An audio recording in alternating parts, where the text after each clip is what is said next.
I'm Professor Nitish Kumar Rodgi from Simage Group of Institution.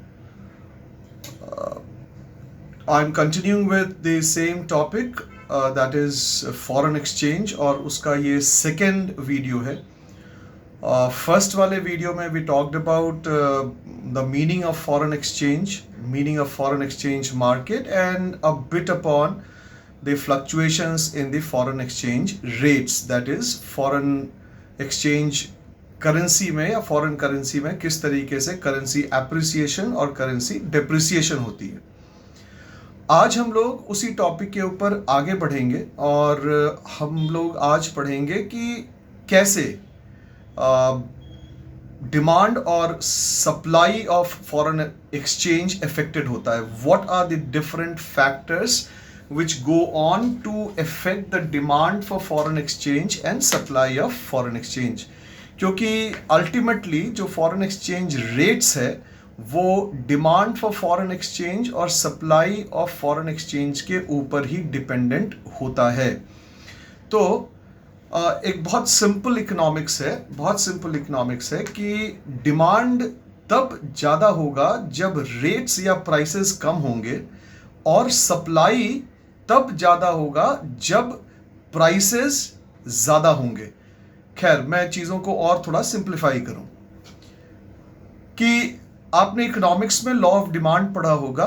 तो law of demand कहता है more price और higher is the price, lower is the quantity demand, lower is the price, higher is the quantity that you are demanding. Similarly the same thing applies in case of demand for foreign exchange. तो जब foreign exchange rates महंगे हैं तो आप उस currency का demand कम करेंगे. जब फॉरेन एक्सचेंज रेट सस्ते हो जाएंगे तो आप उस करेंसी का डिमांड ज़्यादा करेंगे. तो आइए आज हम लोग बात करें कि वो कौन कौन से फैक्टर्स हैं जो फॉरेन एक्सचेंज के डिमांड को या फॉरेन करेंसी के डिमांड को अफेक्ट करते हैं. Basically there are 4 or 5 major factors or reasons why do we demand the foreign currency. तो again because we are in India तो हम लोग इंडिया के रिस्पेक्ट में देखेंगे कि why we are demanding the foreign currency. तो foreign currency is demanded by the resident मतलब इंडिया के रेसिडेंट के द्वारा फॉरेन करेंसी को डिमांड किया जा रहा है. क्यों डिमांड किया जा रहा है इसको हम लोग जानते हैं. 5 मेजर रीजंस हैं. नंबर 1 इज कि the importer of goods and services वो डिमांड करेगा. दूसरा कि जो टूरिस्ट हैं जो बाहर जाते हैं वो डिमांड करेंगे. तीसरा, जब आप यूनिलैटरल ट्रांसफर्स करते हैं, मैं बताऊंगा यूनिलैटरल ट्रांसफर्स क्या है, वो डिमांड करेंगे फॉरेन एक्सचेंज को. चौथा, जब स्पेक्यूलेशंस होता है और स्पेक्यूलेटर्स डिमांड करेंगे फॉरेन एक्सचेंज का. और अल्टीमेटली जब आप फॉरेन कंट्री में एसेट को परचेज करना चाहते हैं तो वहां पर आप फॉरेन करेंसी को डिमांड करते हैं. उस कारण से भी आप फॉरेन करेंसी को डिमांड करते हैं. आइए अब हम लोग थोड़ा एक एक करके सारे पॉइंट्स को टच करें. जस्ट इन ब्रीफ, बहुत संक्षेप में, इन शॉर्ट. सबसे पहला जो पॉइंट है वो कह रहा है कि एक इंपोर्टर गुड्स एंड सर्विसेज को डिमांड जब वो इंपोर्ट करता है तो वो फॉरेन करेंसी का डिमांड करता है. कैसे? If I am an Indian and I am importing from US, if I am in India and I am importing from US, so I will have to pay the exporter in US in their currency. ठीक है. तो हम लोग क्या demand करेंगे? Foreign exchange demand करेंगे, यानी कि यूएस डॉलर का हम लोग डिमांड करेंगे. तो जब आपके देश में इंपोर्ट्स बढ़ता है तो फॉरेन एक्सचेंज का डिमांड बढ़ता है. क्यों? क्योंकि आप जब इंपोर्ट कर रहे हैं तो फॉरेन कंट्री को आपको पे करना है तो आप उसी की करेंसी में पे करेंगे. राइट. तो मैंने ये अज्यूम किया कि we are going to import from US. तो जो इंडिया में बैठा हुआ इंपोर्टर है वो अगर यूएस को पैसा देगा तो यूएस डॉलर्स में उसको पे करना पड़ेगा. तो वो इंडिया में डिमांड फॉर यूएस डॉलर्स को बढ़ा देगा.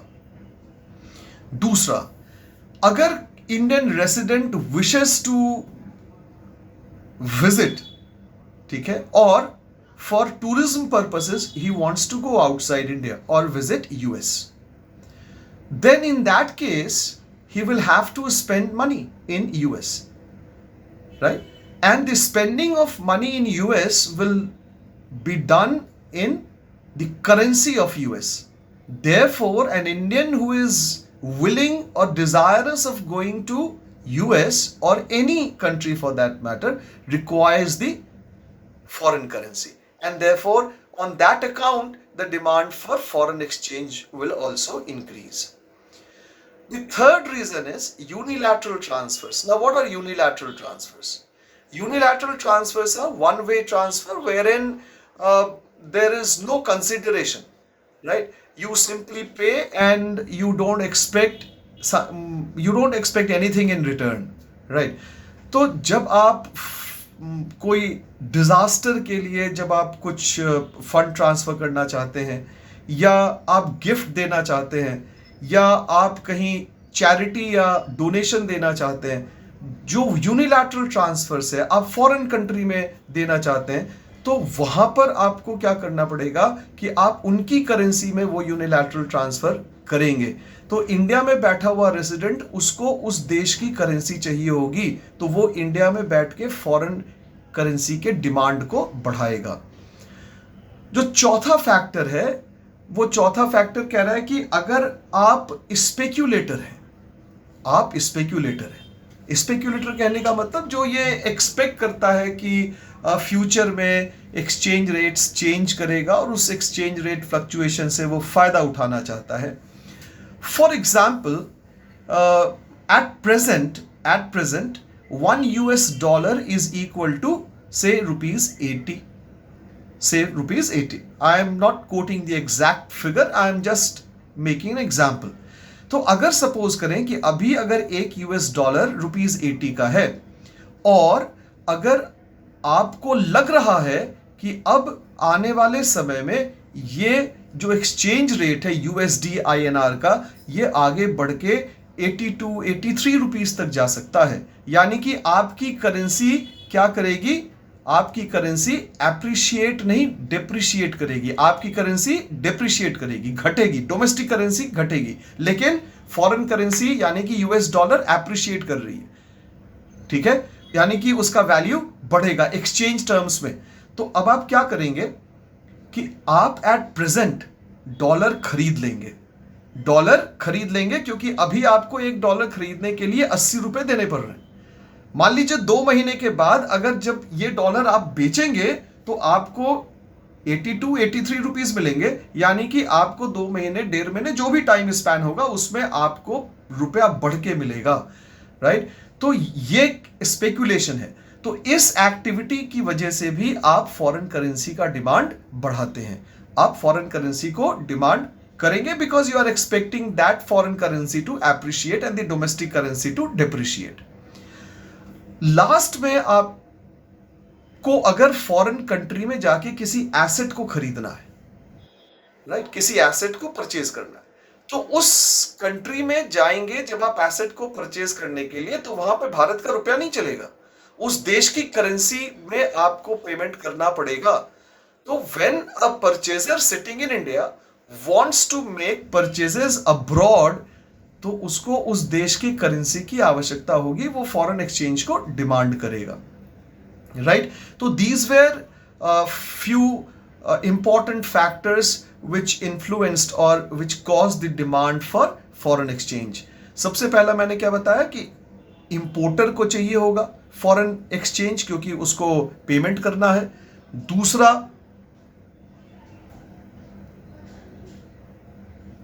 दूसरा आपको क्या चाहिए होगा कि जब आप फॉरेन कंट्री में जाके एसेट परचेज कर रहे हैं तो आपको चाहिए होगा।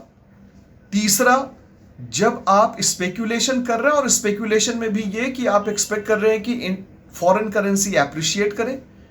चौथा, जब आप यूनिलैटरल ट्रांसफर्स कर रहे हैं, यानी कि जब आप फॉरेन में पैसा भेजना चाहते हैं, वन वे ट्रांसफर कर रहे हैं विदाउट एनी कंसिडरेशन, तो आपको फॉरेन करेंसी चाहिए होगी। और पांचवा, जब आप भारत के बाहर जाके घूमना चाहते हैं एक्सप्लोर करना चाहते हैं तो वहां पे स्पेंडिंग के लिए आपको फॉरेन करेंसी चाहिए होगी। तो इन 5 इंपॉर्टेंट फैक्टर से हम लोग फॉरेन एक्सचेंज को डिमांड करते हैं। अब जब आप फॉरेन एक्सचेंज या फॉरेन करेंसी के सप्लाई की बात करेंगे तो सप्लाई इसका ठीक अपोजिट होगा। सप्लाई इसका ठीक अपोजिट मतलब जब आप एक्सपोर्टर हैं तो एक्सपोर्टर को क्या मिलेगा? फॉरेन एक्सचेंज आएगा, क्योंकि वो बाहर भेज रहा है। इंडिया में बैठा हुआ जो एक्सपोर्टर है वो जब सामान को बाहर भेजेगा, इंडिया में बैठा हुआ एक्सपोर्टर जब सामान को बाहर भेजेगा तो उसको क्या चाहिए होगा? उसको डॉलर मिलेगा और वो डॉलर को सप्लाई करेगा और वो इंडियन रुपी में उसको कन्वर्ट करेगा। दूसरा पॉइंट है कि जब आपके वहां कोई फॉरेन रेसिडेंट आ रहा है या फॉरेन नेशनल आ रहा है तो उसको वो क्या करेगा? आपके वहां आके अपनी देश की करेंसी देगा और वो इंडियन रुपी में उसको कन्वर्ट करवाएगा, वहां से सप्लाई होगा। जो तीसरा पॉइंट है कि अगर आपके देश में कोई इन्वेस्टमेंट कर रहा है, राइट, कोई इन्वेस्टमेंट आपके देश में कर रहा है, कोई फॉरेन कंट्री आपके देश में आके इन्वेस्टमेंट्स कर रही है, तो आपके देश में फॉरेन पैसा आएगा। जो नेक्स्ट पॉइंट है कि अगर आप ये एक्सपेक्ट कर रहे हैं कि करेंसी डेप्रिशिएट करेगी, जब आप ये एक्सपेक्ट कर रहे हैं कि करेंसी डेप्रिशिएट करेगी, फॉरेन करेंसी जब डेप्रिशिएट करेगी, तो depreciation of the foreign currency की वजह से आप अभी सेल करेंगे फॉरेन करेंसी को। तो ये सारे फैक्टर्स थे जिसकी वजह से हम लोग फॉरेन करेंसी के सप्लाई की बात करते हैं, राइट। तो होपफुली ये सारा कॉन्सेप्ट आपको समझ में आया होगा कि फॉरेन एक्सचेंज का डिमांड क्यों होता है और फॉरेन एक्सचेंज का सप्लाई किन फैक्टर्स के ऊपर डिपेंड करता है। अगर पसंद आया होगा तो प्लीज़ लाइक करें और इसको सब्सक्राइब करें और व्यूज़ को बढ़ाएं। Thank you.